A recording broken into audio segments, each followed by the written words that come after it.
മുഖ്യമന്ത്രിയുമായി കണ്ട് ഇത് നേരിട്ട് സംസാരിക്കുന്നതിന് ആക്ഷൻ കൗൺസിൽ എന്തെങ്കിലും തരത്തിലുള്ള പ്ലാൻ ഉണ്ടാക്കിയിട്ടുണ്ടോ? ഞങ്ങൾ അതിനുള്ള ശ്രമങ്ങൾ ഇപ്പോഴും നടത്തിക്കൊണ്ടിരിക്കുകയാണ്. കാരണം ഈ പോലീസിന്റെ റിപ്പോർട്ട് കിട്ടിയിട്ട് വേണമല്ലോ അതിനകത്തുള്ള ന്യൂനതകൾ ചൂണ്ടിക്കാണിക്കാൻ. പോലീസ് ഇതുവരെ റിപ്പോർട്ട് സമർപ്പിച്ചിട്ടില്ല.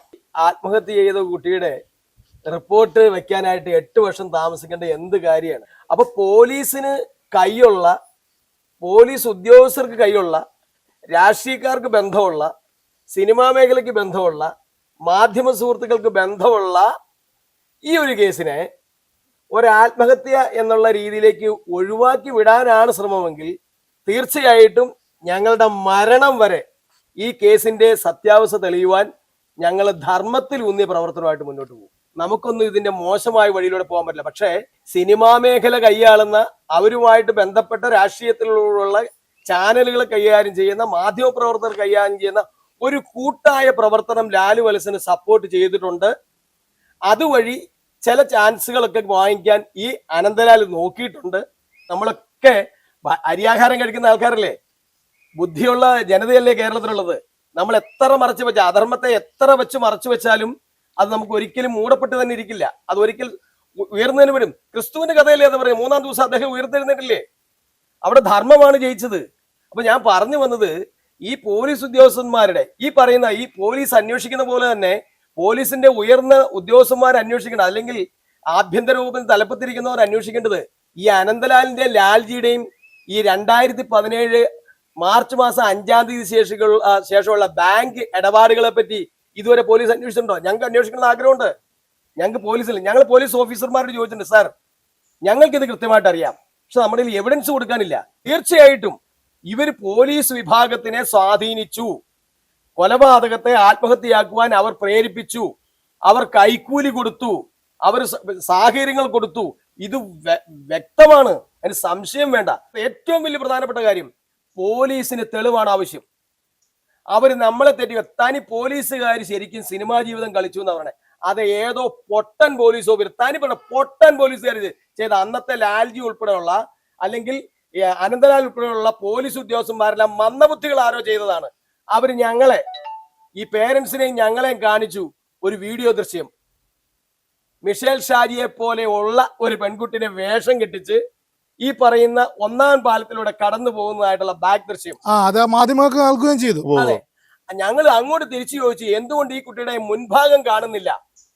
അപ്പൊ ഈ ബാക്ക് ഭാഗം മാത്രം കണ്ടെടുക്കാനായിട്ടുള്ള ഈ പിൻഭാഗം കണ്ട് രസിക്കുന്ന ചില ലൈംഗിക ആസക്തിയുള്ള ചിലർ, അവരാണോ പോലീസുകാർ? ഞങ്ങൾ സംശയിക്കുന്നു.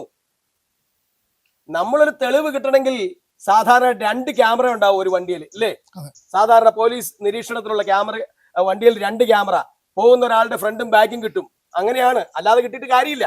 ഒരു വണ്ടി നമ്പർ പോലും ചിലപ്പോൾ കിട്ടണമെന്നില്ല. സീറ്റ് ബെൽറ്റ് ഇട്ടിട്ടുണ്ടോ ഇല്ലെന്ന് അറിയുന്നത് അങ്ങനെയാണ്. ഈ കുട്ടിയുടെ മാത്രം ബാക്ക് മാത്രമേ ഉള്ളൂ. ഞങ്ങൾ സമ്മതിച്ചു, പോലീസ് പറയുന്നത് മിസ്റ്റർ ഷാജിയാണ്, ഞങ്ങൾ സമ്മതിച്ചു. അതെന്ന്, എപ്പോൾ എന്ന് കാണിക്കുന്ന തീയതിയോ സമയമോ ആ വീഡിയോയിലില്ല. അപ്പോൾ തന്നെ നമുക്ക് മനസ്സിലാകാം ഈ വീഡിയോ വ്യാജമാണ്. എന്തിനാണ് ആത്മഹത്യ ചെയ്ത മിഷേൽ ഷാജിക്ക് വേണ്ടി ഈ വ്യാജ വീഡിയോ നിർമ്മിച്ചത്? പോലീസ് ആര് പറഞ്ഞിട്ടാണ് ചെയ്തത്? പോലീസിന് എന്താണ് അതിന്റെ ആവശ്യം? ഈ സംശയങ്ങൾ തീർത്തു തന്നാൽ മതി. മിഷേൽ ആത്മഹത്യ ചെയ്താണെന്ന് നിങ്ങൾ അംഗീകരിക്കാം. മിഷേൽ ആത്മഹത്യ ചെയ്തെന്ന് ഓർത്തുകൊണ്ട് ഈ പോലീസുകാർക്ക് എന്തെങ്കിലും ബുദ്ധിമുട്ടുണ്ടോ? അവരുടെ മകനെ കൊണ്ട് കെട്ടിക്കാനിരുന്നല്ലോ.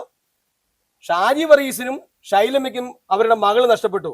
അവർക്കില്ലാത്ത ദുഃഖവും വിഷമവും പരിഭവവും പരിഭ്രമവുമാണ് പോലീസുകാർക്ക്. അതെന്താണെന്നാണ് നമ്മൾ ഇനി കണ്ടുപിടിക്കേണ്ടത്. ഈ CBI അന്വേഷണം ഇതിന് റിപ്പോർട്ട് സമർപ്പിച്ചാൽ മാത്രം കുറെ നാളുകൊണ്ട് ആവശ്യപ്പെടുന്നു.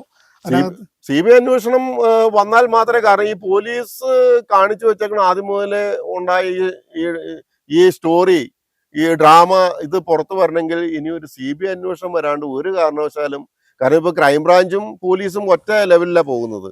കാരണം അവരെ ഒരിക്കലും ഞാൻ മോശമായിട്ട് പറയുന്നില്ല, ഉദ്യോഗസ്ഥര് മോശമാണെന്ന് ഞങ്ങൾ പറയുന്നില്ല. കാരണം ആ ഉദ്യോഗസ്ഥരെല്ലാവരും എല്ലാം മുകൾ തട്ടിൽ വരുന്ന ഓർഡർ അനുസരിച്ചാണ് ചെയ്യുന്നത്. കാരണം അവര് നമ്മളോട് ഇതുവരെ മോശമായിട്ട് സംസാരിച്ചിട്ടില്ല. ഉള്ള കാര്യം ഉള്ള പോലെ തന്നെ. കാരണം വളരെ സ്നേഹത്തോടു കൂടി അവര് നമ്മളോട് പെരുമാറുന്നത്. പക്ഷെ അവർക്ക് കിട്ടുന്ന നിർദ്ദേശം, ചേട്ടാ ഞങ്ങൾക്ക് ഇത് തെളിയിക്കപ്പെടാനുള്ള നിർദ്ദേശമല്ല കിട്ടുന്നത്, ഇത് ഈ ഈ കൊലപാതകത്തെ ഇത് ആത്മഹത്യ എന്നുള്ള പേപ്പർ എങ്ങനെ ആക്കാൻ സാധിക്കുമോ അതിനുള്ള പരിശ്രമമാണ് അവർക്ക് അവരുടെ ഭാഗത്തു നിന്നും ഉണ്ടാകുന്നത്. അതിനുശേഷം ഈ ഗോശ്രീയുടെ 2ാം പാലത്തിൽ നിന്ന് ചാടിയ ഒരു 3ഓളം പെൺകുട്ടികളുടെ ബോഡി റിക്കവർ ചെയ്തതിന്റെ ഫുൾ വീഡിയോസും ഫോട്ടോസും ഞാൻ കളക്ട് ചെയ്തിട്ടുണ്ട്.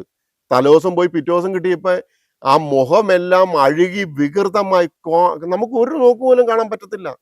അതേസമയം എൻ്റെ മോളുടെ ബോഡി എന്ന് പറയുന്നത്, മുഖം എന്ന് പറയുന്നത് ഏറ്റവും പ്രധാനപ്പെട്ട മുഖമല്ലേ? അത് ഇപ്പം മരിച്ച് നമ്മൾ തൂത്ത് തുടച്ച് നമ്മുടെ എപ്പോഴും ഒരു പുഞ്ചിരി നിൽക്കുന്ന എനിക്കറിയാം. അത് ഇത് ഈ ലോകത്തിൽ ഇത് എത്ര ഇവര് മറച്ചു വെക്കാൻ നോക്കിയാലും ഇത് മറയത്തില്ല. കാരണം ഇതിന് സമയം കിട്ടിയിട്ടില്ല.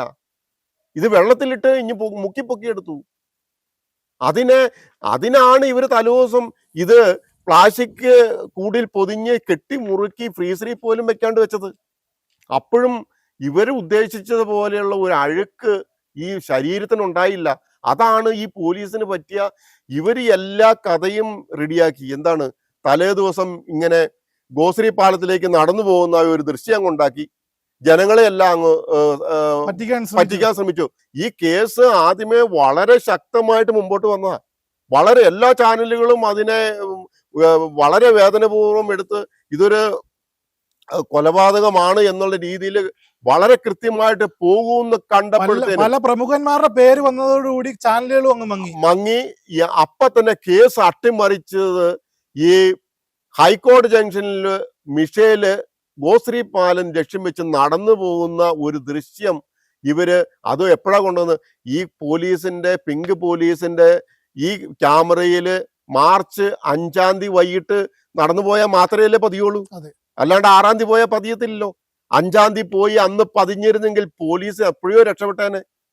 പോലീസ് 5-ാം തീയതി മുതൽ അന്വേഷിക്കുന്ന പോലീസ് 15-20 ദിവസം കഴിഞ്ഞിട്ടാണോ പിങ്ക് പോലീസിന്റെ ക്യാമറ പതിഞ്ഞൊന്നും മഞ്ഞ് കൊണ്ടുവരണത്? എന്ത് അസംബന്ധമാണ് ഈ പറയുന്നത്? നമ്മളെ ഈ ലോകത്തിലെ ജനങ്ങളെ വിട്ടിയാക്കുന്ന. അപ്പോഴാണ് സിനിമയുടെ ഒരു പുറം ലോകം അവിടെ പ്രവർത്തിച്ചത്. സിനിമയുടെ ക്യാമറയിൽ ഏത് ടൈപ്പിലും ഉണ്ടാക്കാൻ പറ്റും നമുക്കറിയാമല്ലോ. ആരെ ഉണ്ടാക്കേണ്ടത്, ഏത് ടൈപ്പിലുള്ള ഉണ്ടാക്കേണ്ടത്. അന്ന് അമേരിക്കയിൽ നിന്ന് ഒരു ഡോക്ടർ എന്നെ വിളിച്ചിട്ട് പറഞ്ഞു, എൻ്റെ പൊന്നു ചേട്ടാ, ഈ പോലീസ് ചമയ്ക്കുന്ന ഈ കഥയ്ക്ക് പിന്നില് നിങ്ങൾ മയങ്ങിപ്പോകരുത്. നിങ്ങളുടെ മോളല്ല നടന്നു പോകുന്നത്. ഇതുപോലെ കാണുന്നതും വീക്ഷിക്കുന്നതുമായ ഒട്ടനവധി ആൾക്കാർ എന്നോട്, ചേട്ടാ ഇത് നിങ്ങളുടെ മോളെ അല്ല, വേറൊരു പെങ്കൊച്ചിനെ ഇതേ ഡ്രസ്സ് ഇട്ട് നടത്തി വിട്ട ഒരു വീഡിയോ ആണ് എടുത്തേക്കണം. ഞാൻ ഏറ്റവും ആദ്യം മുതൽ ഇവര് പറയുന്നതിന് മുമ്പ് എൻ്റെ മോളെ എനിക്ക് തിരിച്ചറിയാമല്ലോ.